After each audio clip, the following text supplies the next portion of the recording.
Hola a todos, bienvenidos a un nuevo episodio de PLF. ¿Cómo estás, Eli? ¿Ese? ¿Cómo va? ¿Todo bien? Bueno, estamos en nuestro segundo episodio de este nuevo formato de PLF Gebruta, ¿no? PLF en compañía, PLF estudiando textos de nuestra tradición y debatiendo con dos amigos, cada uno desde su lugar, desde su lectura, pero juntos a través de nuestros textos. Y hoy el tema que quiero traer es el judaísmo y las traducciones, ¿no? Es bueno traducir nuestros textos, es malo traducir nuestros textos, qué ganamos, qué perdemos, hace 2000 años y en nuestros días, ¿no es cierto? Eso es lo que quiero traer y quiero explicar por qué lo traigo, porque hoy estamos grabando este episodio en lo que sería el Yud Aleph de Tebet, el 11 del mes de Tebet, ¿okay? Y muchos saben que en el día de ayer fue un día de ayuno, en recuerdo al inicio del sitio por Nabucodonosor del primer templo de Jerusalén, pero lo que no muchos saben, y es la primera fuente que quiero traer para ir directamente al tema, es que el día 8 de Tebet, 2 días antes de eso, dice en Megilat Ta'anit, que no es el tratado de Ta'anit, sino Megilat Ta'anit, para los que nos están escuchando o viendo y no saben, es el primer opúsculo rabínico que apareció una vez del siglo I de la era común, donde se recopilan diferentes días o alegres o trágicos para la tradición judía, en los días que está prohibido ayunar o estamos obligados a ayunar. Y el 8 de Tebet es uno de los días que estamos obligados a ayunar. ¿Pero por qué? Y acá nos dice, בשמונה בטבת נכתבה התורה בימי תלמי המלך בלשון יוונית והחושך בא לעולם 3 ימים. El 8 del mes de Tebet, según Megilat Ta'anit, fue el día que en la época de Talmai Amelech, del rey Talmai de Alejandría de Egipto, del siglo III antes de la era común, fue traducida la Torá del hebreo al griego, que ahora vamos a hablar un poco al respecto, y eso acaeció 3 días de oscuridad en el mundo. Entonces, ya comencemos con esta línea Eli, para ver qué hacemos con esto, porque es una de las primeras referencias rabínicas de qué sucede cuando la Torá es traducida a otro idioma, porque recordamos, como después vamos a hablar y traigamos ideas que cada uno tiene, la primera traducción de la Torá a otro idioma fue precisamente esta, en el siglo III antes de la era común, del hebreo al griego. Y para la tradición rabínica, eso fue terrible. 3 días de oscuridad vinieron al mundo y hasta, no sé hoy si algún judío en el mundo lo hace, pero hasta hace no mucho tiempo había algunos minagim de algunos judíos muy piadosos que cada 8 de Tebet ayunaban. Porque la primera traducción de la Torá a un idioma vernáculo, un idioma universal, representa una tragedia. ¿Por qué creen que esto es así? Me callo. No puedo evitar tomar esta fecha muy personalmente, porque es la fecha del aniversario de mi casamiento. Me casé un 8 de Tebet. Y lo interesante, que viene al caso de lo que estás contando, es que la primera vez que yo me enteré que el 8 de Tebet era un día trágico, fue cuando fui a entregarle la invitación a mi Rab, y me dijo, ¿qué fecha? 8 de Tebet. Me dice, no, es una fecha malísima. Y yo estaba todo triste, dije, uy, mi casamiento, justo me caso un 8 de Tebet. Bueno, ya está, estoy casado hace 16 años, así que el Mazal funcionó igual, superamos al Mazal, pero ahí fue que me enteré que era una fecha trágica, y bueno, tiene que ver quizá algo del karma con lo de la traducción, con lo de... Hay mucho para desarrollar de esta idea de romper, en este día se rompe una barrera que era la posibilidad de que la Torá sea transmitida en forma tradicional, de padre a hijo, de maestro a alumno. Cuando vos traducís, por un lado lo universalizás, pero por otro lado ya lo encapsulás en un marco de una interpretación. Nosotros en el hebreo, justamente, la escritura hebrea no tiene siquiera vocales, y eso le da lugar a que una palabra se puede interpretar de una u otra forma, dándole un contexto totalmente distinto. Ya del vamos, cuando vos traducís, estás eligiendo una de las posibles, ni siquiera traducciones, una de las posibles formas de escribir esa palabra. Entonces, creo que un poco la idea del duelo, de que ese día fue un quiebre en el que se rompió una concepción de cómo se transmitía la Torá. Podemos hablar más en detalle a lo largo de la charla, ¿no? Pero, por ejemplo, para dar un ejemplo, el mismo duelo o el mismo concepto cuando la Torá oral se tuvo que escribir y dejó de ser una transmisión oral, también había mucha fricción, mucho duelo, pero no quedó otra que escribirla. Pero también había un tema de que se pierde el Masoret. Voy a contar, vos me dijiste la semana pasada que no conté Maise, voy a contar un pequeño Maise, pero va a servir para entender un poco esto, ¿no? Estoy casi seguro que es con Hillel, porque Hillel tiene muchos maices parecidos, que viene un converso y le dice, yo quiero aprender a leer la Torá, pero no quiero ninguna interpretación, quiero solamente el texto de la Torá, sin ningún tipo de interpretación de rabaní, ni de hombres, ni nada. Bueno, muy parecida a la idea de los tzidukim o de los saduceos, no obstante, Hillel toma el desafío y le dice, bueno, primero que nada tenemos que aprender a leer. Entonces le dice, la primera lección, el primer día es, esta la letra Aleph, esta la letra B, esta la Gimel. El alumno era bueno, ese día terminan el abecedario, se lo aprende de memoria, se va, al otro día vení, vuelve. Toman el repaso, le dice, esta la letra, empieza al revés, esta la letra Taf, Shin. Entonces dice, ayer usted me dijo que este era Aleph, ¿cómo me dice ahora que es Taf? ¿Cómo me dice que esto es así? Ayer me dijo lo contrario. Dice, te das cuenta que sin Masoret, sin quien te enseñe, ni siquiera vos podés aprender la Torá escrita. O sea, la Torá escrita obligadamente va de la mano con un Masoret, con una tradición, con un rab que te la lea, con un padre que te la lea, siempre tiene que ir acompañado de una interpretación. El texto solo, el texto vacío, digamos, o lo que ocurre muy comúnmente, ya no me quiero extender tanto, pero gente que solamente estudió algo del texto y no con un maestro, con un guía, no diría ni que es ni siquiera la mitad de lo que uno aprende, es menos de la mitad. El texto acompaña a la tradición oral en realidad, es una guía para la tradición oral y no al revés. Entonces, vos lo que estás diciendo, Eli, que la tragedia del 8 de Tebet cuando se traduce la Torá al griego tiene que ver con la pérdida de que ahora ya no necesito un maestro que me guíe y que me enseñe correctamente cómo interpretarla, sino que supuestamente yo frente al texto podría entenderlo, pero que en la realidad no sucede. ¿Qué tenés para sumar de esto? Me parece que va bastante por ahí la cosa. No, o sea, cuando se traduce la Torá al griego, una de las cosas que ocurren en el griego era como hoy decir el inglés, ¿no? El idioma que todo el mundo hablaba. Era el idioma universal. Entonces también se abre la puerta para que la Torá pase a ser un texto dentro del canon de las personas cultas y educadas, como que hoy digamos, bueno, ¿qué es lo que cualquier persona lee, cualquier persona universitaria tuvo que haber leído en su vida? Bueno, dentro de, hoy digamos, no sé, tiene que leer a Hamlet, tiene que leer el Quijote, tiene que leer la Biblia, etc. Y hay un poco de esto cuando se traduce la Torá al griego. Y de hecho, lo vemos, porque en la práctica ocurrió que existían lo que eran los judíos helenísticos, ¿no? O sea, los judíos que querían asimilarse a la cultura helenística, o sea, la cultura griega, para hacerla fácil, que básicamente en el contexto estamos hablando que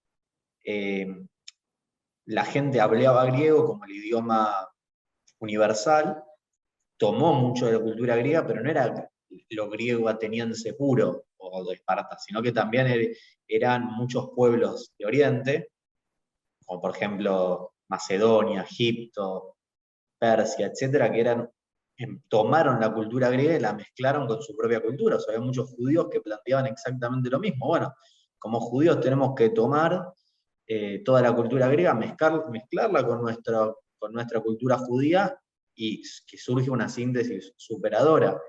Y la traducción de la Torá griego, que es la Septuaginta, hoy en día la siguen usando algunas iglesias, iglesia ortodoxa, por ejemplo, como en la traducción oficial. En ese momento, digamos, muchos judíos empiezan a estudiar la Torá directamente en griego, no la estudian más en hebreo. o en arameo. Para ellos la traducción oficial y autorizada era la Septuaginta. Y lo sabemos porque vemos que en muchos casos los judíos helenísticos no sabían hebreo, no sabían demasiado hebreo. Y eso a largo plazo, ya muchos años después, lleva quizás también al cristianismo. O sea que hay todo un hilo conductor bastante fuerte en ese sentido. Vos estás sumando que también la tragedia no está solamente en esta pérdida de la mancomunidad entre maestro y alumno y esta continuidad y de este grupo esotérico, cerrado, que va transmitiendo de generación en generación el mensaje y la lectura y una Torah viva, ¿no? Esto antes que decía Ravelli, sino también que está diciendo que esto posibilitó el cristianismo. Y me parece que ahí no es un dato menor, ese que para los rabinos ya del siglo I de la era común de Megilat Ta'anit, ven que esta universalización de la Torá permitió una mucha mayor difuminación del mensaje cristiano, porque a través, hay que recordar, la Septuaginta, o como lo llamamos en hebreo el Targum HaShivim, era una traducción plenamente judía. Y es más, de hecho, es una traducción judía, pero es una traducción, eso es interesante porque recuerda el relato que vemos en Megilat Tanit y en Talmud, es una traducción judía, pero que está encomendada por un rey, vamos a decir, griego, de cultura griega. Entonces, ¿Te parece si la leo? ¿Te parece si la leo para los que no la conocen? Este relato que estaba contando se encuentra en el Masejet de Megilá, justamente que estamos en Daf Yomi leyendo esta semana. El Masejet de Megilá, en la página 9a, se nos dice lo siguiente. Hay una historia, se relata que Talmai Amelech, el rey Talmai, estamos hablando, no sabemos exactamente quién es, pero aproximadamente año 250, 260 antes de la era común, Shekinez, que juntó a 72 sabios del pueblo de Israel, 6 por cada tribu, 6 por 12, 72, y a cada uno los puso en un cuarto diferente, ¿no es cierto? Y no les dijo para qué los iba a juntar, ¿no? Benignaz Etzel Kolejad de Hadamalaem, y fue a cada uno de ellos y les dijo, Kitbuli Torat Moshe Rabhem.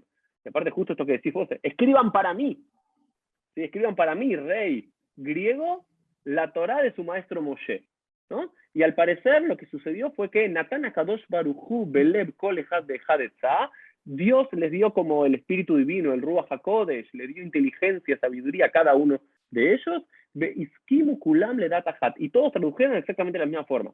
El Ravelli el otro día estaba pidiendo en Twitter traductores del inglés al español. Y si vos le das el mismo texto a 150 traductores, 72 traductores, es imposible que todos escriban exactamente lo mismo. Cada uno lo va a interpretar de una forma diferente, va a traducir una palabra con un sinónimo. Acá lo que pasó es que la Septuaginta, y por eso se llama la Septuaginta, porque fue a través de estos 70 o 72, ¿sí? Que la Torá está traducida del hebreo al griego. Y por lo menos lo que vemos de la propia tradición rabínica, que si bien esto es una tragedia, como vemos en Megilat Ta'anit, para la tradición rabínica no es que fue una traducción mesuyaf, no sé cómo traducir, falsa, ¿qué es? Sí, apócrifa, digamos. Apócrifa. Digamos, Dios mismo hizo que se traduzca de forma correcta, entre comillas. O no sé cómo lo leen ustedes esto. Pero yo lo leo. No, hay una parte que supuestamente tiene que ver con un milagro, que los 70 se pusieron de acuerdo en forma profética, ¿no? Porque estaban separados en habitaciones distintas, y cambiaron 10 elementos. Ahora, yo lo vería no como que hubo un milagro porque Hashem aprobó la traducción. La tragedia, dentro del contexto de la tragedia, para que no se convierta en una masacre, tuvo que existir este milagro, porque si no se hacía esta traducción... Fue el peor de los males. Fue el peor de los males. Porque si esta traducción digamos, el rey la interpretaba mal, la interpretaba como una amenaza, podía decir, matemos a los judíos, mirá lo que escriben. Entonces, el Nes fue dentro del contexto de la tragedia.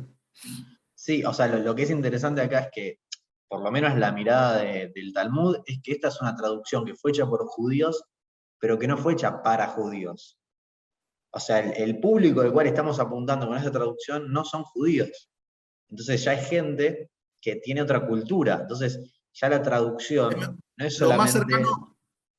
digamos, tenés que trasladarlo a un campo cultural diferente. Yo recién estaba buscando porque no quería mandar fruta, la verdad, y no lo encontré, pero lo digo de afuera. Yo leí hace poco, estaba leyendo un libro que decía que Principio de la Torah, ¿no? Bereshit bara Elohim et hashamayim et haaretz v'haaretz hayta tohu va'bohu. ¿Cómo se traduce tohu va'bohu? Infinidad de Caos. papers y de comentarios Sí, sobre caos. caos. Bueno, en este Caos, libro David. decía que decir caos es una traducción completamente influenciada por la Septuaginta. Porque aparentemente, y no lo quiero confirmar porque no sé griego, en la Septuaginta lo traducen como caos, o caótico, o algo por el estilo. Pero que en realidad la traducción debería ser deshabitada, desolada, o sea, que no es habitable. Caos es algo que hay que ponerle un orden. En cambio, algo que está deshabitado es algo que puede ser que esté súper ordenado, pero no hay vida, o que no tiene posibilidad todavía de generar vida. Habría que Bueno, analizar. En el, conjuntamente en la, esto que decía. Sí, perdón, Lee.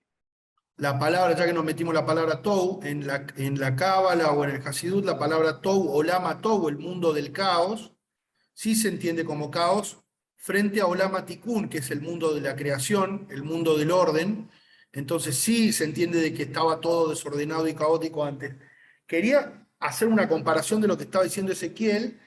No sé por qué me acuerdo de esto, pero me parece que es muy similar a la historia de Josefo, de Flavio Josefo, que era también historia judía, un historiador judío, pero que siempre él escribía pensando en no ofender a los romanos, en qué va a pensar el lector romano. Entonces, por eso también lo tomamos con pinzas cuando leemos a Josefo, porque si bien el autor era judío y la historia y era historia judía, era siempre pensada en el lector romano o en el gobierno romano, muy Sí, en parecido a cómo esto que estamos presentar a hablando. los judíos o al judaísmo de la mejor forma, pero para alguien que no pertenece a la cultura, y muchas veces con ese fin quizás noble, estás tergiversando el propio judaísmo.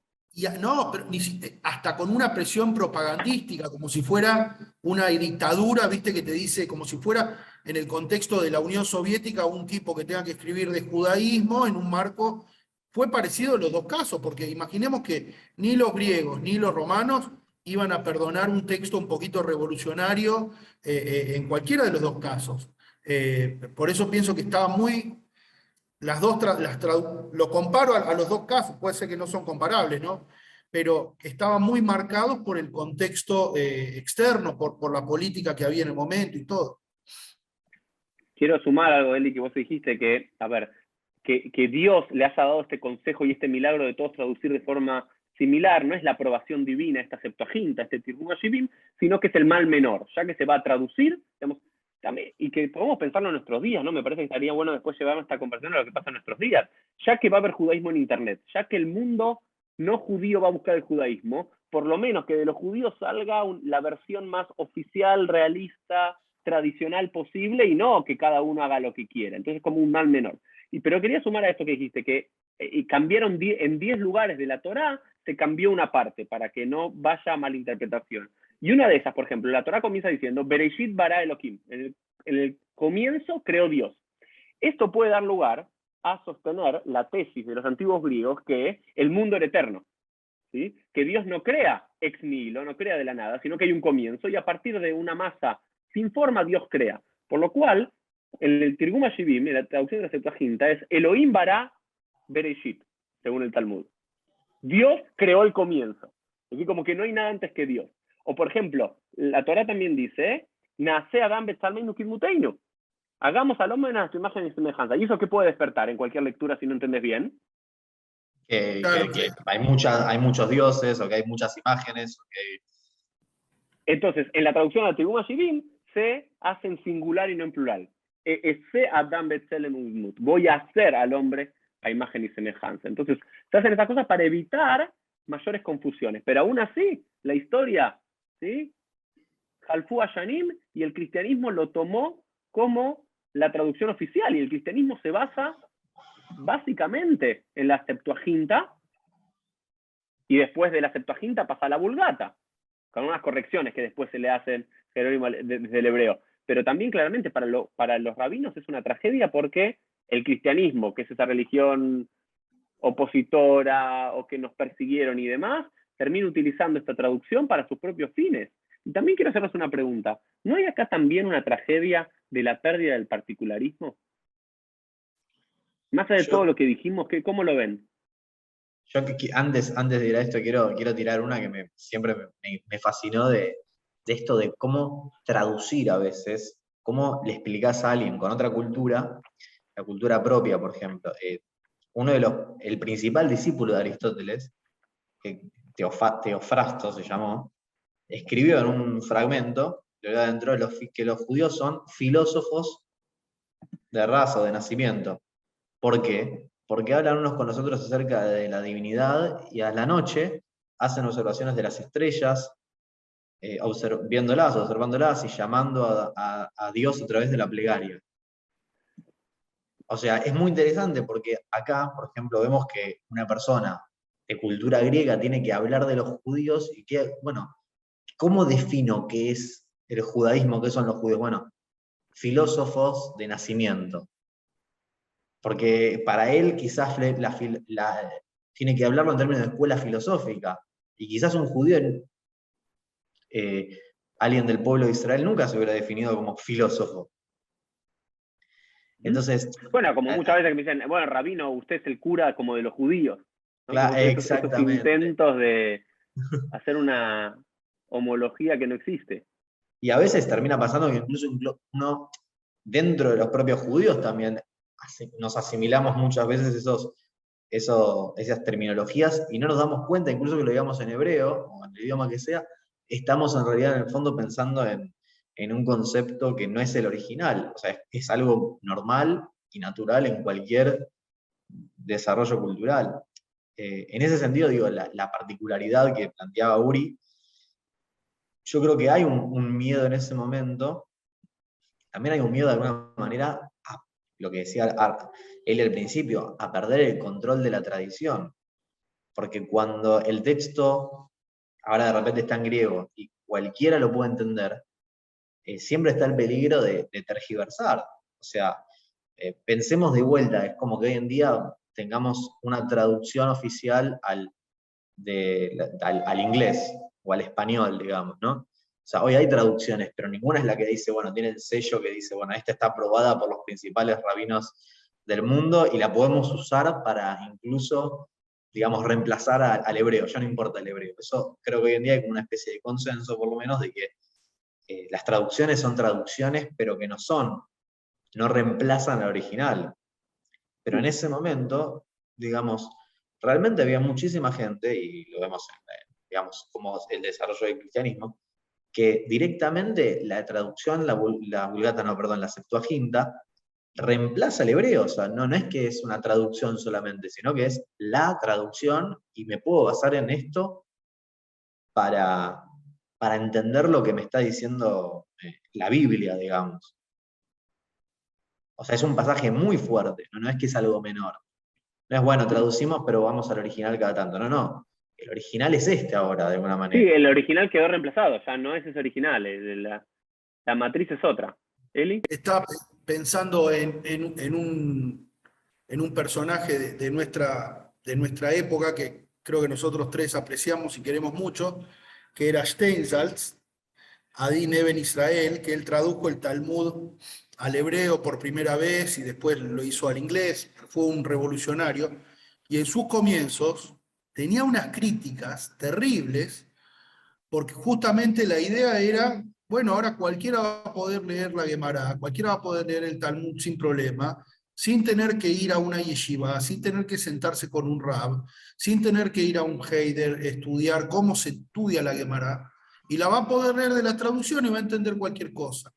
Entonces, esta fue la crítica original que tuvo Steinsaltz. Hoy en día creo que es mainstream o es más común, ArtScroll, Steinsaltz, un montón de Gemarot con traducción, explicación, pero cuando esto empezó, hace 50 años, un poquito más capaz, era muy criticado, muy criticado.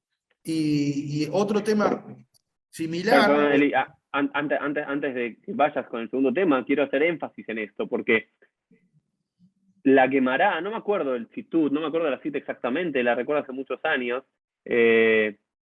Fischel Slagen me la dijo en un momento, en una clase que había tenido con él, Fernando Slagen, que me quedó retumbando en la cabeza por mucho tiempo, que tiene que ver con que el último esquema de seguridad que le quedó al judaísmo había sido la Guemará. También es impresionante pensar un texto que durante 2000 años prácticamente no tuvo traducciones.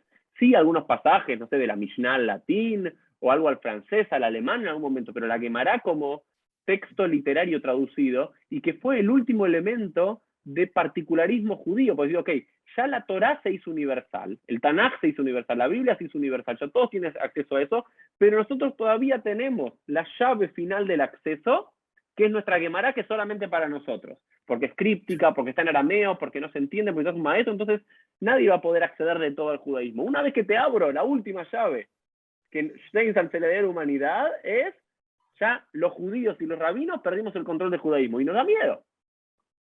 Y fíjate en la consecuencia, digamos, de esto que estás diciendo, lo pienso mientras vos lo decís, que hoy en día es muy común, seguramente que nosotros tres alguna vez vimos o recibimos algún mail de gente que está en internet y te dice, mirá lo que dice el Talmud, y te tiran 100 cosas que dice el Talmud fuera de contexto, que habla de los no judíos o que habla de esto, lo otro, pero en un marco totalmente descontextualizado, y dicen, estas cosas están en el Talmud, que los utilizan hasta los nazis, hasta los antisemitas, ¿no? Para decir el Talmud, que eso.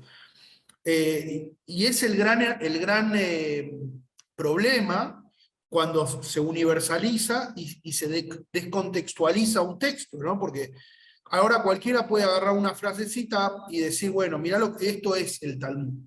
En relación a otra cosa muy parecida, que tiene que ver con las traducciones y las malas traducciones, que hoy en día vos te cruzás con gente o recibo mensajes de gente que dice, yo soy estudiante de Kabbalah, seguramente les pasó alguna vez, y el tipo te dice, mirá vos, sos cabalista, wow, qué importante, ¿y dónde estudiás? Y no, leo, pero ¿sabés hibrid? ¿Sabés arameo? No, yo leí el Zohar traducido en una página web, claro, ¿viste? Entonces, ocurre esto de que hay un montón de nuestra tradición, que uno que viene imbuido de esto, le tenés un respeto al texto y sabés que hay ciertas cosas que las tenés que consultar con un rab, que las tenés que preguntar y repreguntar, o el mismo tema de Jabruta, de tener a alguien con quien cotejar lo que entendí. Y cuando vos lo traducís y lo simplificás y lo tirás en algún lado, viene cualquiera y te dice, yo soy cabalista, porque yo leí el Sefer Yetzirah traducido al inglés o al español, que estaba en una página web y ya entiendo Kabbalah. Entonces, el problema de la traducción se lo vive en cada texto que se traduce, en cada paso, digamos. Sí, yo pensaba cuando hablabas del tema de la traducción de Steinsaltz, ¿no? Que una de los argumentos de los que estaban en contra de Steinsaltz y después de ArtScroll también, que es una traducción posterior, digamos, era que te dicen, no, pero vos para estudiar Talmud, para estudiar Guemará, tenés que romperte la cabeza, o sea, tenés que esforzarte. El estudio de Torah exige que vos te sientes y no entiendas nada, y lo releas, empieces a entender de a poquito, y preguntes, y discutas con tu jabruta, y ahí de repente, de a poquito ir construyendo el conocimiento.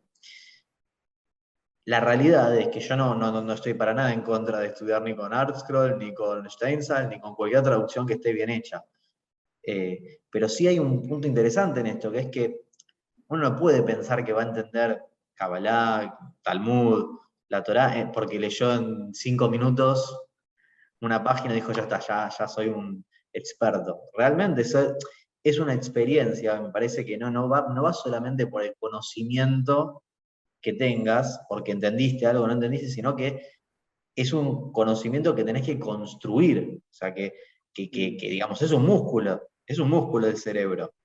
Y me parece que eso es parte, para los rabaní me queda muy claro cuando uno lo ve adentro, o sea, el estudio, el Limud Torah no es solamente algo intelectual, sino que es una experiencia religiosa, es romperte el alma para entender esto y poder conectarte con estas ideas. No es lo mismo verlo de afuera que estar 3 horas o 3 semanas con un tema hasta que podés entender y decir, había entendido todo al revés. Sí, hay una frase, ¿no? En la Guemará, no me acuerdo si con eso Brajot, ¿dónde está? Que uno no internaliza las palabras de Torah, ela im nikshal baem, si no se tropezó con ellas, digamos. Tenemos que caernos y volver a caernos. Me parece que están abriendo, digamos, quiero empezar como a resumir algunos puntos que me parece los dos dijeron como muy interesantes de cuáles son las tragedias posibles de la traducción, ¿no? Porque muchos no pueden estar escuchando y decir, no, la traducción es maravilloso porque le estás abriendo el espectro a muchos, le estás haciendo, y hoy vivimos en el mundo de la democratización, por lo cual lo que estamos haciendo nosotros es como lo más digamos, contracultural posible. Estamos diciendo, no, pará, hay un peligro en traducir. El peligro en traducir es una interpretación incorrecta, es la pérdida digamos, de este masore, de esa tradición maestro-alumno, es la posibilidad de esto de erupción del cristianismo como tuvo después, la pérdida del control de los rabinos del propio texto, el hacer algo muy fácil, algo que debería ser un trabajo intelectual y espiritual también, ¿no? Esta universalización de algo que debería haber sido particular, y también no sé si les pasa a ustedes que estamos activos en las redes sociales, yo muchas veces, lo voy a seguir haciendo igual, ¿no? Pero a veces me arrepiento cuando pongo algo en Twitter, digamos, una frase de la Gemara traducida, del Midrash, de algo, ya lo traduzco ahí, por más que esté bien hecha la traducción, yo sé que algunos lo pueden tomar para cualquier lado porque no vienen con el contexto y con la vida judía, ¿no? Y me parece que algo que entendieron los rabinos hace mucho tiempo es que no se puede ser judío solamente por, estudio la Parashata Shavua todos los días, todas las semanas en mi casa, o estudio la Gemara. Hay algo del texto que está colindando con la vida judía. No somos, digamos, un mundo de texto judío. Bueno, el texto es nuestra base, pero a través tenemos una interpretación, tenemos una historia, tenemos una relación con ese texto, que solamente la vimos los que estamos adentro. Entonces, alguien de afuera, hoy tiene todas las herramientas, no naciendo judío, estando en el medio de cualquier isla, tenés la Torah traducida, la Gemara traducida, y pensás que sos el judío más sabio de todos. Y es peligroso eso, porque, no sé, hoy lo veo con muchos, ¿no? En las redes sociales. Que no tienen el texto pero no tienen la vida judía. Uri, me parece central lo que está diciendo. Dos cositas quiero destacar de esto que decís. Primero que ese debate es viejo, en el sentido de que el debate texto o tradición oral es un debate viejo de Tzidukim, qué sé yo, ya de la época, el judaísmo siempre tuvo esta lucha. Pero, y creo que ya se definió que el texto apoya la tradición oral y no al revés. No es que interpretamos el texto, sino que el texto nos acompaña con lo que ya tenemos y lo que ya me dijo mi abuelo y mi papá, lo sustento, lo compruebo con el texto. Pero el Masoret, la línea de transmisión es lo que realmente pesa. Y el texto ayuda a ser como un hilo conductor. Eso para mí está clarísimo que de eso se trata el judaísmo, por eso es que muchas veces la gente dice, pero en el Antiguo Testamento, en tal libro dice tal cosa, y hoy, ¿cómo es? Claro, bueno, pero nosotros tenemos, judaísmo no es el texto que tiene 3.500 años, es cómo se fue interpretando, cómo lo fuimos viviendo, cómo me explicó mi papá, mi abuelo, mi moré, etc. Y el texto me ayuda a decir, mira. Y segundo, esto que decís de internet y de redes sociales y algo muy novedoso que ocurre en esta época, que nos pasa también, creo que a los tres, es esta persona que te dice, me quiero convertir, pero vivo en una, como dijiste, en una isla desierta, vivo en una ciudad en Ecuador o en Costa Rica, ¿viste? Y quiero convertirme al judaísmo, ¿qué texto tengo que leer? ¿Y qué le contestás? Es imposible, porque vos necesitas sí o sí una comunidad, sí o sí un rab, sí o sí un contexto, un marco judío. No existe hacerse judío o convertirse leyendo textos. Esto es justamente el punto de lo que estamos diciendo. O sea, porque va por otro lado la historia. Y creo que esto fue un poco la tragedia de la traducción, que hoy en día es muy accesible y uno confunde a la gente pensar que simplemente leyendo el texto o la traducción ya y va por otro lado. Creo que el gran porcentaje es el marco comunitario, el marco familiar, etcétera, etcétera. Y ahí hay un tema también que es otra ventanita, pero está muy relacionada con esto. Sí, o sea, a ver, nos estamos metiendo en un tema muy largo, ¿no? Pero para resumir, cuando hablamos de la tradición, en muchos casos, digamos, estamos hablando de la Torah oral, ¿no? La Torah oral define en muchos casos lo que es la Torah escrita. O sea, si uno va y ve los debates, por ejemplo, sobre qué entra en el Tanaj y qué no entra, qué libros, ¿no? Digo, entra, por ejemplo, Coelet, que Eclesiastés es parte del Tanaj o no es parte del Tanaj. Bueno, eso se discute en el Talmud. Y son los sabios de Israel, los Jamim, los rabinos, los que definen incluso el contenido del Tanaj, o sea, de lo que es la Torah oral, de la Torah escrita, perdón. Y muchísimas cosas que los judíos hacemos, no necesariamente las vas a encontrar escritas en un libro, y mucho menos lo vas a encontrar escrito en el Tanaj, y sin embargo Pero son muchos parte imaginan que esencial. sí, unos tienen el imaginario ese, ¿no? Van y agarran ese versículo y dicen, harás tal cosa, no harás tal cosa. Ojo Bueno, esto por es lo que los ojo, judíos diente tienen por que hacer o diente. Claro, hacen, a o ver, la tengo que última vez hacer me yo. pasó unas preguntas, ¿no? Que, para poner un ejemplo, que la Torah trae, ¿no? Que el alma está en la sangre, ¿no? Hmm. Entonces decía, bueno, entiendo, está bien, los judíos no comen sangre. Y la transfusión de sangre tiene que estar prohibida, entonces, inevitablemente, decía esta persona, que es muy obvio, porque le está transmitiendo tu alma a otra persona. No, pará. Así no es, eso no es la interpretación judía. Puede ser que haya algún tema, digamos, que habría que analizar, pero si vamos a la práctica, no, o sea, tenés que donar sangre, es una obligación, es una mitzvah enorme porque estás ayudando a una persona y no le estás transmitiendo, hasta donde nosotros sabemos, ninguna característica espiritual por donarle sangre. Entonces siempre, y esto es un tema muy importante, el contexto en el cual nosotros leemos la Torá es fundamental.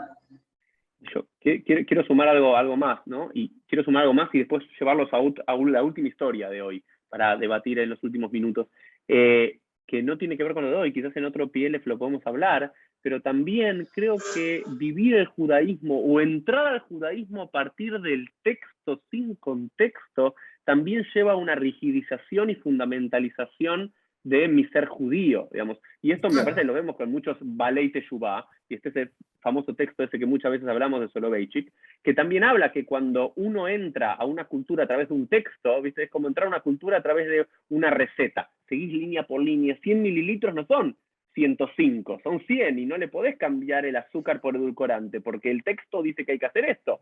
Eso solamente quien entiende, pero quien lo vive, que la abuela le dio la receta, bueno, sabes que podés cambiar un poco, que si son 105, pero está bien igual, pero en cambio quien lo lee de un texto, y eso me parece que también, digo, como punto de idea, de decir, este es el riesgo de open source, ¿no? Creo que los rabinos estarían bastante, serían muy contentos con la idea del open source de hoy. Hace unos meses hablaba en una entrevista con un líder de una de estas congregaciones en Colombia, y él me decía que de gente que se convirtió o está en proceso de conversión, y es un poco como vos decís, no tienen el contexto de la tradición oral, y es todo, o gran parte, aprendido por texto. Y él me decía una frase que me encantó, me dice, en nuestra congregación todos se saben de memoria las 39 prohibiciones de Shabbat, pero nadie probó nunca gefilte fish. Entonces tienen el texto, pero no tienen el flujo de lo que es el marco, ¿no? El Yiddishkeit general. Sí. Bueno, vamos Entonces, con una más. Sí, a ver, porque siempre, hasta ahora recién hablamos de la tragedia de la traducción de la Torá al griego, ¿no? Y según la versión del Talmud, incluso en la carta de Aristeas, que es un texto, digamos, deutrocanónico, que es uno de esos textos que no entró en el canon bíblico, sino en unos textos cristianos, también habla que fue una encomienda de un rey. Pero nosotros podemos saber también y sospechar, y la mayoría de los académicos sostiene, que en realidad esta traducción al griego fue hecha no para el rey, sino no para el rey, para la biblioteca de Alejandría, sino para los propios judíos que ya se habían olvidado del hebreo. Que también nos sumamos algo de la tragedia de la traducción, también tiene que ver con el alejamiento de los judíos del hebreo. Eso también hay una tragedia que quizás hoy la podemos remarcar. Pero hay otra traducción que fue hecha por judíos, para judíos, y que es canónica, pero que también tiene problemas. Y esta historia la encontramos en Megilá, en la página 3a. ¿No? Y hoy, digo, el día que estamos grabando es el día que Dafio a mí me tocó estudiar esto. ¿Sí? Y tiene que ver con la traducción de Ónkelos. ¿Sí? Al parecer, nuestro Tanaj está dividido en tres partes: Torá, Nevim, Ktubim. Los primeros 5 libros de Moisés, el libro de los profetas y el libro de los escritos de los salmos en adelante. La traducción de la Torá, el primer texto, lo traduce un tal Ónkelos Aguer. ¿Sí? sí, también es interesante, ónkelos el proselito, ónkelos el converso. Pero esa es una traducción totalmente kasher, porque aparte dice que lo hizo mi pi Rabbi Eliezer be Rabbi Yoshua. ¿Sí? Lo hizo con eso, con el sello de kashrut de dos grandes sabios del final del siglo I de la era común. ¿Y por qué lo traduce al arameo? Porque era el idioma de los judíos, el arameo. El hebreo había quedado para la aristocracia judía, para los grandes sabios y demás, pero el judío, el pueblerino judío, hablaba arameo, que había sido importado del imperio aqueménida, de allá del siglo VI antes de la era común. Cuando conquistan a los babilonios ya empezamos a traer el arameo.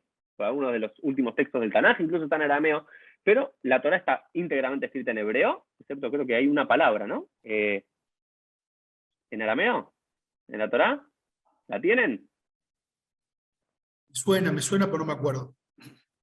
Quiero Ishgar Saudata o algo así, que es el lugar que Labán, el arameo, claro, ¿sí? Sí. Lo llama el lugar donde hace el Brit con Jacob, pero bueno, después no importa. Pero la Torá es totalmente en hebreo y él la traduce al arameo. Y es una traducción totalmente oficial. ¿Por qué? Porque hasta el día de hoy, en todos los Mikvot Gdolot, se estudia el Targum Onkelos, ¿no?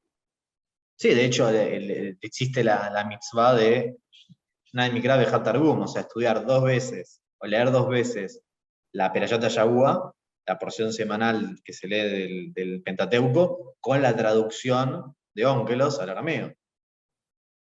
Que ahí hay otro tema, ¿no? Que algunos dicen que en realidad podría ser cualquier traducción, dicen no, tiene que ser Onkelos, porque esta es la traducción oficial, no la leas en castellano.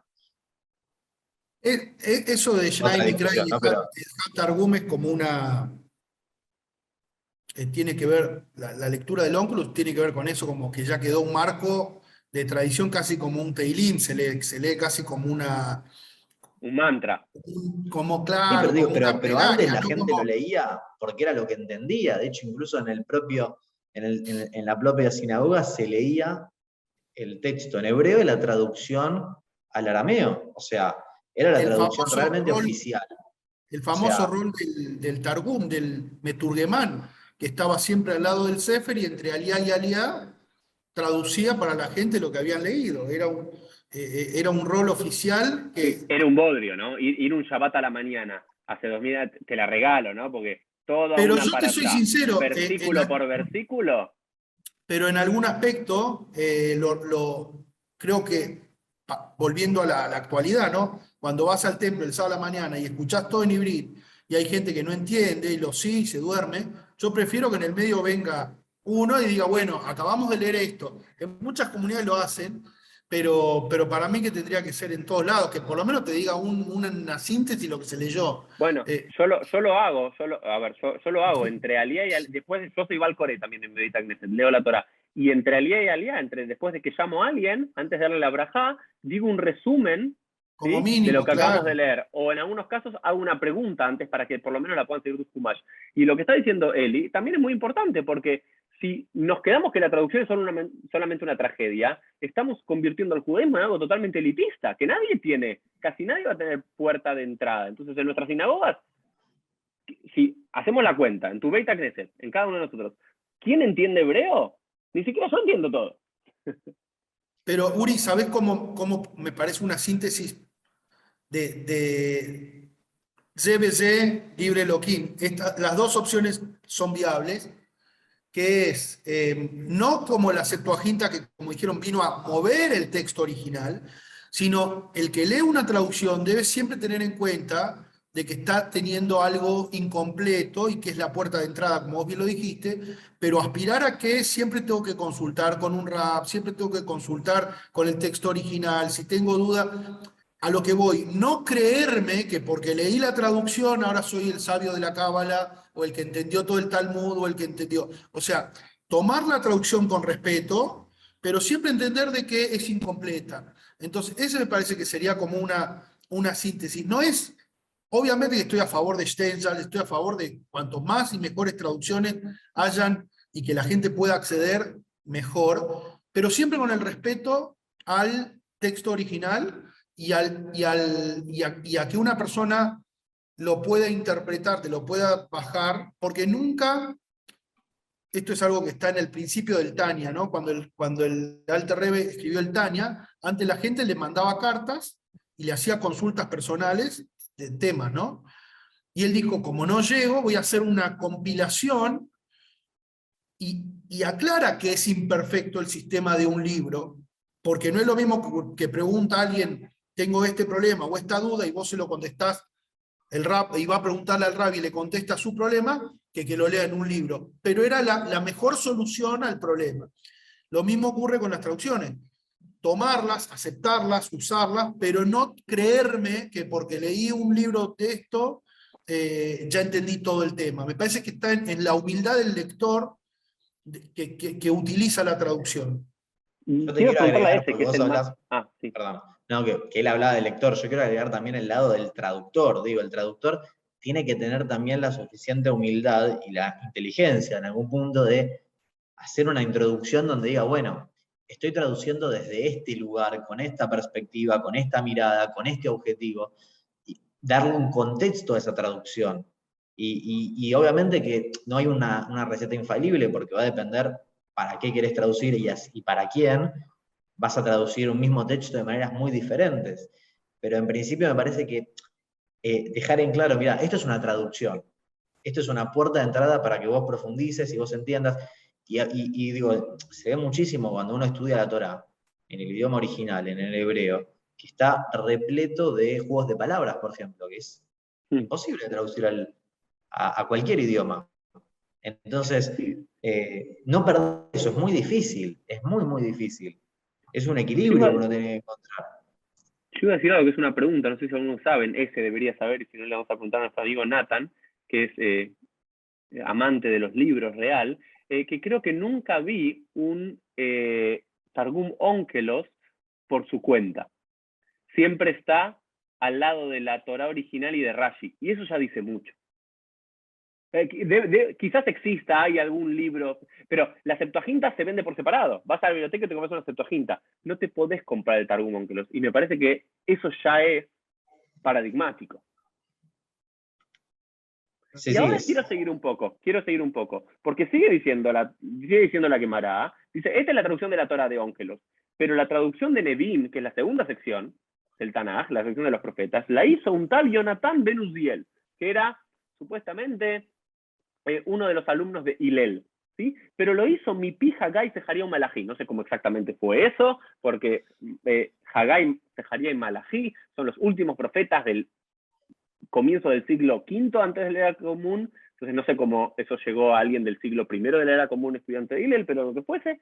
Pero el día que hizo la traducción de los profetas, tembló toda la tierra de Israel, dice la Gemara. Y salió Dios a decir, miren lo que dice, ¿quién es aquel que reveló mis secretos a los seres humanos? Al resto de la humanidad. Dios se le enojó a este Jonathan ben Uziel, pero no aflojó Jonathan ben Uziel y al Raglav Beamar se paró sobre sus piernas y dijo, esta expresión tan linda de la Gemara, cuando alguien le va a contestar a Dios como el Talmud en las Night, dice, yo no lo hice por mí, no lo hice por el honor de mis padres, el alichbodeja asiti, sino que lo hice por vos, Dios, Shelo yarbu machlokot be Israel, para que no aumenten las disputas en el pueblo de Israel. Y Rashi, que lo interpreta y dice qué significa esto, lefaresh mikraot astumim. Dice, ¿por qué? Porque ya había pasado que en el siglo I de la era común, cuando los judíos habían, al parecer también, no tenían una masoret, una tradición perfecta, había diferentes formas de interpretar los versículos difíciles de Jeremías, las profecías de Ezequiel, de Isaías, esos versículos complejos que incluso el que tiene un hebreo muy, muy bueno lo puede traducir de diferentes formas porque son versículos, son stumim, vienen a ser ocultos, ¿no es cierto? Entonces, Jonathan ben Uziel dice, no, lo traduzco para evitar que haya malas interpretaciones incluso dentro de los propios judíos de estos versículos con mensajes secretos de alguna forma, podemos decir, ¿no? Que también es interesante, porque estos dos textos estamos hablando no es para el mundo no judío, es para los judíos, el Targum Onkelos y el Targum Jonathan. Sí. El pasuk del fuego en Shabbat, Lote Baru Esh Bechol Moshbotehem, que no arderá el fuego en sus moradas, tenía una interpretación, la famosa discusión con los saduceos, ¿no? Que decían, no arderá el fuego, entonces no usaban fuego, y hay un montón de ejemplos, ¿no? Que podemos traer de interpretaciones de versículos que generaron grietas enormes en el pueblo judío, porque una palabra se interpretaba así o asá, y había todo un grupo de estudio.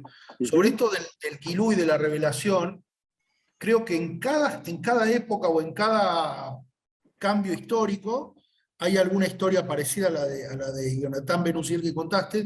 Vuelvo al Alter Rebbe, que el fundador de Chabad tuvo la historia que fue puesto en prisión, al margen de todo el contexto por qué fue puesto en prisión, lo que se interpretaba entre los Hasidim que fue como un castigo celestial por haber revelado secretos que no estaban al acceso. Y cuando lo liberaron, se entendió como que Hashem dijo, ok, le dio, bueno, te libero, no lo mataron, el zar o quien fuera, y ahí es como que aún más empezó a difundir cosas que antes no se conocían. Pero hay varios quiebres en la historia del pueblo judío de cosas que eran stumim o que eran ocultas, y gracias a esto que vos decís, de algún valiente o de alguno que se plantó y dijo, bueno, esto ya, Rabbi Yehuda Nasi, que escribió la Torah oral, o historias así similares que dijeron, bueno, hay que universalizar, ahora hay que romper y hay que abrir, porque si no lo hacemos, corre en riesgo que esto desaparezca.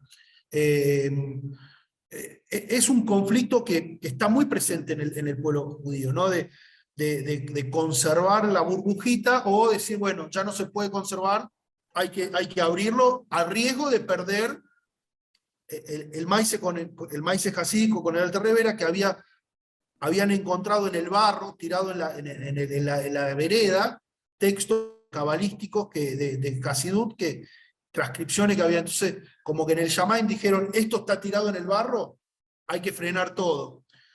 Como esta idea, ¿no? De que profanar el texto, y la idea es no, a riesgo de salvar al pueblo, a riesgo de que no se pierda, y sí, vamos a tener un costo de que algo se malinterprete o que algo termine, como hoy en día ocurre también con el tema de lo que hablé antes de la cábala, que hay gente que lo interpreta y llega a lugares totalmente distorsionados, pero decir, bueno, por lo menos a mucha gente le ayudó a acercarse, a aprender, a entrar. Entonces un costo-beneficio que uno tendría que asumir. Sí, yo estaba pensando, me acuerdo hace muchos años, estábamos estudiando con una jabruta esta subida de Shnai Mikra Bejat Targum, ¿no? O sea, cómo se cumple esta idea de si se puede estudiar Targumón, que es la traducción al arameo oficial, o se puede estudiar, por ejemplo, la traducción al castellano, o si uno la cumple estudiando, por ejemplo, Torah con Rashi o con algún otro comentarista clásico. Y me acuerdo que estábamos estudiando y Tosafot trae una opinión que dice, bueno, no, se puede con una traducción al idioma que uno entienda. Entonces ahí nos surgió una pregunta, que es, pero para Tosafot, ¿dónde vivía? Vivían en Francia. En Francia. En Francia y Alemania, exactamente, Francia y Alemania. ¿Había traducciones en ese momento? Pero Rashi trae un montón de traducciones. ¿Había traducciones judías o no? Entonces empezamos a ver. ¿Cómo? El mismo Rashi trae un montón de traducciones en su texto. Sí, pero son propias. Son palabras, dice, bueno, como, esta palabra como nosotros se dice decimos de tal en manera. Francia esto, no es que había una Torah en francés judía. Pero vemos ya que en la época de Rashi existía el mismo problema que existió para Onkelos y que existió para los judíos de Alejandría, que había muchos judíos franceses que la Torah, pero habían palabras que no entendían. Entonces Rashi sabe que esta palabra la gente no la entiende en hebreo y sabe que para que el lector entienda de qué está hablando se la tiene que poner en francés. Sí, pero una cosa es una traducción de una palabra y otra cosa es todo el texto. Bueno, investigamos un poco el tema y la conclusión a la cual llegamos es que nosotros, que yo sepa al menos, no hay traducciones judías, pero sí hay traducciones cristianas de la Biblia al francés medieval, del siglo, no me acuerdo si del siglo XII o del siglo XIII. ¿Y que los judíos vos decís que estudiaban esas? No lo sé, pero digo, o puede ser que tenían traducciones más caseras, digamos, de una persona que le explicaba en el momento. Pero digo, no es que siempre hoy en día tenemos ese problema y antes la gente no lo tenía. O sea, las traducciones... No, a ver, Sadia Gaón en siempre el siglo VIII, Sadia Gaón en el siglo VIII, el traducen tafsir, al árabe totalmente. al Y es una árabe, en cada traducción... lugar que los judíos llegamos, Pará, tenemos y que la traducir la traducción, Torá.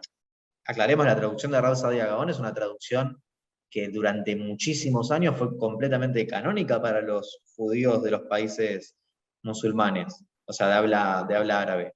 Y hasta el día, y hoy en día, de hecho, si uno agarra Torat Haim de Mossad Rav Kook, que es una Torá con muchos comentaristas clásicos, está la traducción de Rav Sadia Gaón traducido al hebreo, porque nosotros ya no sabemos judeo-árabe medieval, pero trae muchas explicaciones que son muy interesantes. Quiero ir cerrando. Primero me parece que es un tema apasionante, ¿no? Digamos, las virtudes y las tragedias, ¿no? Las oportunidades y los riesgos de la traducción. Y quiero terminar con esto que me parece fabuloso de la Guemará, que una vez que aparece, Dios se calla, cuando Jonathan Ben Uziel le dice que lo hice para que no haya diferentes interpretaciones de los versículos de las profecías, ¿no? Porque recordamos que también estamos hablando del siglo I, orígenes del cristianismo, ¿no? Y todas esas palabras, esas lecturas de Isaías, por sobre todo, que el mundo cristiano tomó para qué significa el Mesías y los sufrimientos y la Virgen, todos conceptos que quizás en un hebreo lo entendemos de una forma diferente, dijo, y después Jonathan Ben Uziel dijo, y ahora también quiero traducir el Ketubim, la tercera parte del Tanaj al arameo. Y a Shabbat Kol salió una voz celestial y le dijo, Dayeja, basta. ¿Sí? Deja algo sin traducir. Eso es maravilloso. Hay mucho que podemos traducir, pero hay otro que no. Primero ya es un concepto. No podés traducir todo porque también hay una idea de apropiación cultural y hay una idea de pérdida de una identidad. Hay algo que tenemos que dejar que es solo para nosotros. Y me gusta eso. Pero después la Guemará se pregunta, ¿cuál es el gran problema con Ketubim? ¿Por qué Ketubim no? Porque está el libro de Daniel. Y dentro del libro de Daniel dice Mishum de It Bei Ketz Mashiach. Que al parecer en el libro de Daniel aparece cuándo va a llegar el Mashiach. Y eso no queremos que la gente se entere y que esté todo el mundo calculando, ¿no? Recuerdan al final de Sanedrín diciendo Tipajat Samot. Y que se rompan los huesos de los que calculan los tiempos mesiánicos, ¿no? Que hasta, perdón, cómo la historia se repite, ¿no? ¿Cuántas veces nos llega hasta el día de hoy gente diciendo, Rabino, ¿cuándo va a llegar el Mesías según los cálculos que tengo de Daniel y de Isaías y de mi... ¿no? Pero fíjense cómo la Guemará no cambió nada en los últimos 2000 años, ¿no? Me parece maravilloso. ¿Alguna idea, Rabeli, para cerrar este lindo episodio? Pienso dos cosas. Un poco ya lo dije recién, ¿no? Pero la universalización y el acceso de la Torá, de la Torá a nivel general, no solamente la escritura, la Torá escrita, ¿no? Sino los conceptos y las ideas judías y las ideas de Torá en el mundo, hacerlos accesibles, hacerlos que la gente pueda entrar y estudiar y entender, es algo que es inevitable y como vos decís, hay que ocuparse. Porque si no el riesgo a la confusión es peor, entonces uno tiene que estar ahí presente. Pero por otro lado, entender siempre que es limitado, o sea, lo que uno puede leer en un texto, en un artículo, en una traducción, en una interpretación, es una partícula del todo. Entonces, quizá el mensaje sería, aprovechen todo lo que tienen, pero nunca... porque creo que el mensaje para cualquier estudiante de Torah, no solamente el que lee una traducción, es la humildad y el Kabbalah Tol, lo que nos enseña la Torah es que vos no podés estudiar Torah creyéndote que sabes todo, que entendiste todo. Hay miles de ejemplos, que el Talmud empieza con la letra B, que la Torah fue dada en una montaña petiza, bueno, miles de significados, ¿no? Pero esto es lo central, aprovechar todo, estudiar todo, pero siempre entendiendo de que es una partícula y que uno necesita profundizar y aprender y sí acercarse a una yeshiva, a un lugar donde puedas realmente vivirlo y el contexto entero. Esa Sí, es la idea. Sí, yo Cerrá pensaba vos en el tema este episodio, cerrá vos. No, yo pensaba que con el tema de las traducciones, la importancia también, obviamente de la humildad, desde ya, pero también de de que la traducción no sea algo cerrado, o sea, que sea una apertura hacia algo más. O sea, cuando vos agarrás y tenés una traducción y sabés que es una traducción, sabés que es una puerta de acceso, bueno, quizás no tengo las herramientas para llegar al original, para llegar a un rabino, para llegar a... Bueno, perfecto, ahora cuando es una puerta que se cierra y no que se abre, ahí es donde está, me parece, el problema, ¿no? O sea, me parece que la idea es, básicamente, en pocas palabras, es abrir la mente y no cerrarla. En ese sentido, yo lo que veo es que hay mucha sed de judaísmo realmente, y nosotros tampoco podemos mirar para otro lado, tenemos que empezar a buscar también las formas de traducir, no solamente al español, sino también a los medios que hoy se utilizan, ¿no? O sea, en ese sentido me parece que tenemos muchísimo trabajo por hacer. Bueno, Tabeli, Jajamese, gracias por este lindo episodio y nos vemos en un par de semanas más, en un próximo episodio de PLF Edición Gebruta. Chau, chau.